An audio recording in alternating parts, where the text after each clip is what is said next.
continuación voy a explicar acerca del trabajo autónomo número 6, el cual se enfoca en la consulta del libro que nos habla de disoluciones reales e ideales. Durante esta presentación nos vamos a enfocar en 7 parámetros, en los cuales vamos a explicar tanto sus definiciones con ejemplos acerca de la definición de una disolución ideal, el diagrama de temperatura, composición y destilación fraccionada, las propiedades coligativas, la disminución del punto de congelación y la elevación del punto de ebullición, la presión osmótica, las desviaciones de la ley de Raoult y las disoluciones diluidas ideales. Primeramente, vamos a empezar con la definición de qué es una disolución ideal.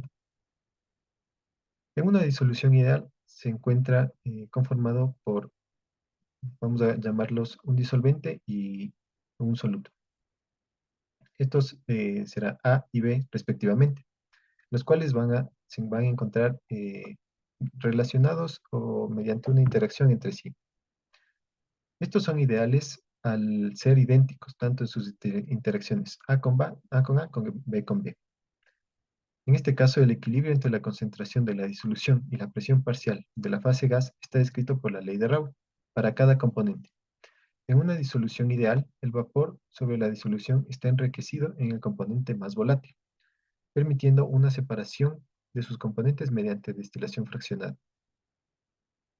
Los solutos no volátiles dan lugar a un decrecimiento de la presión de vapor cuando se encuentran en contacto con la disolución.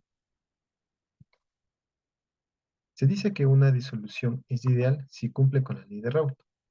La ley de Raoult establece que es aplicable para todas las sustancias en una disolución ideal, en un intervalo de 0 en menor o igual que la fracción molar y esta en menor o igual a 1. En disoluciones binarias denominamos al componente que tiene una mayor proporción disolvente, mientras que el restante se lo conoce como soluto. La ley de Raoult es un ejemplo de una ley limitante. El disolvente en una disolución real obedece a la ley de Raoult conforme la disolución se hace más diluida. Como observamos en la diapositiva, podemos observar cómo en una disolución se puede observar que hay mayoritariamente, en este caso de líquido, sobre el soluto.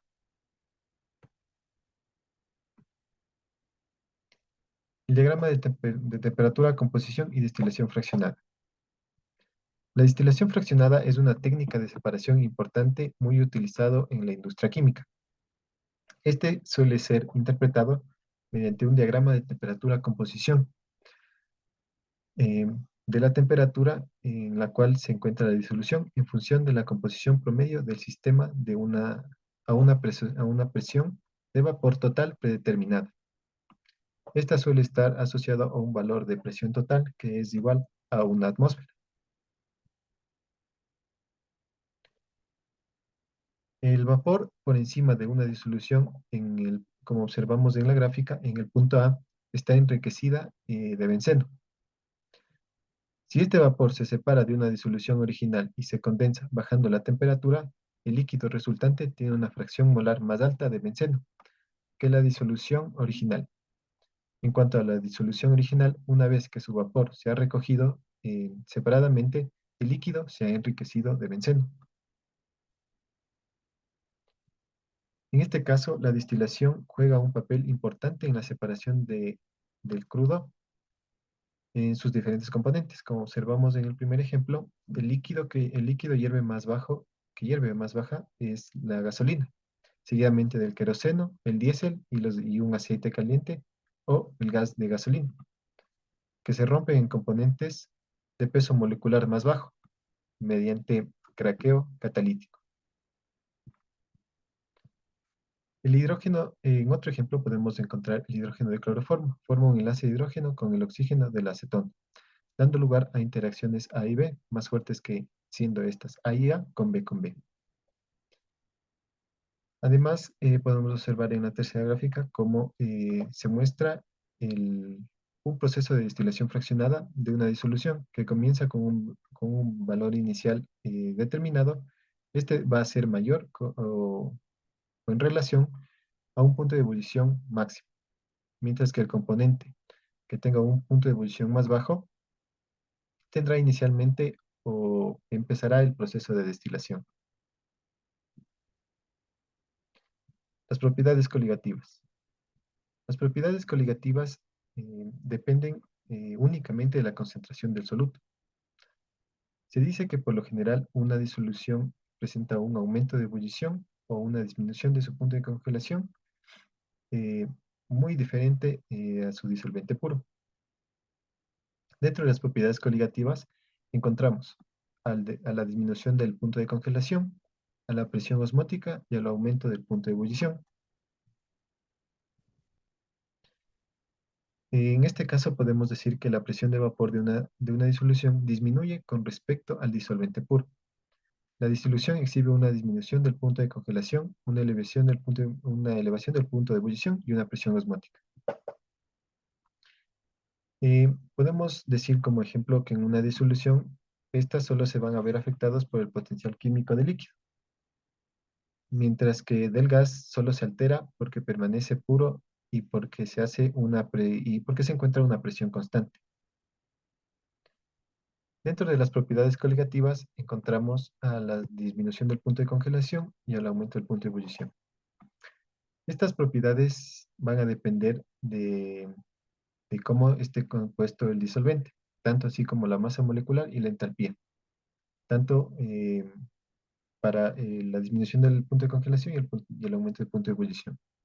Como observamos, tenemos la disminución del punto de congelación, está definida por la ecuación, la variación de la temperatura de fusión es igual a la molaridad de disolvente por la temperatura de fusión sobre la diferencial de la entalpía de la fusión.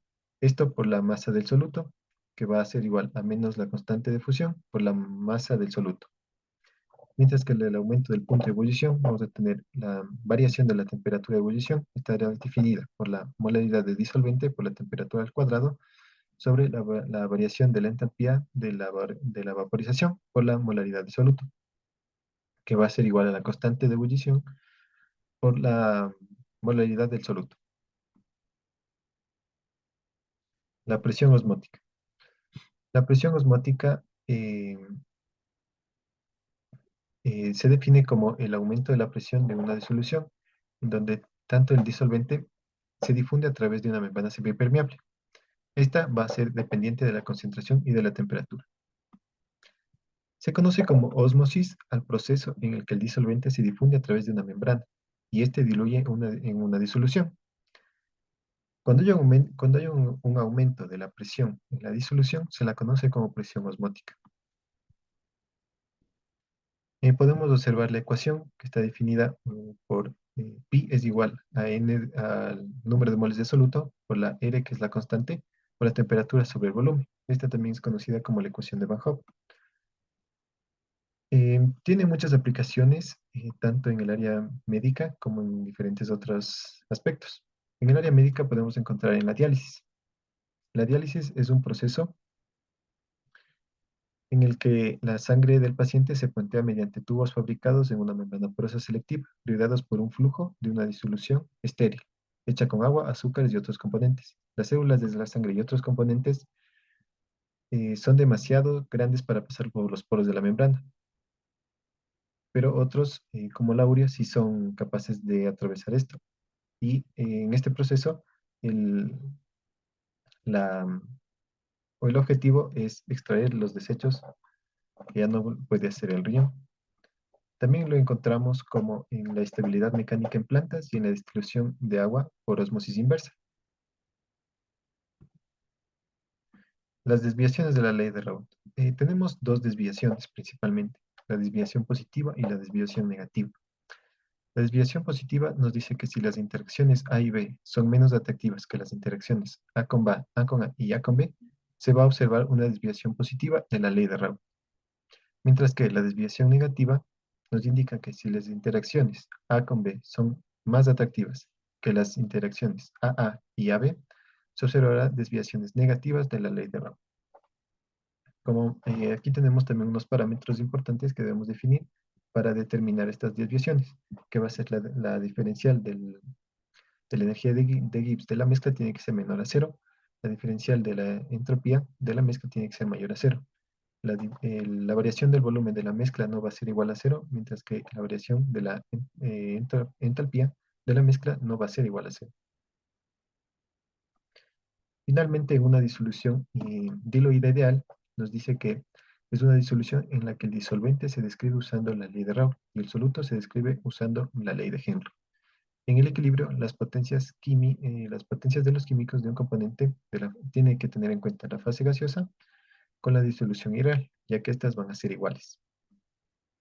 Como podemos observar, hemos tomado un ejemplo de la acetona. Esta nos dice que la presión de vapor de la acetona va a ser igual a la fracción molar de soluto por la constante de Henry.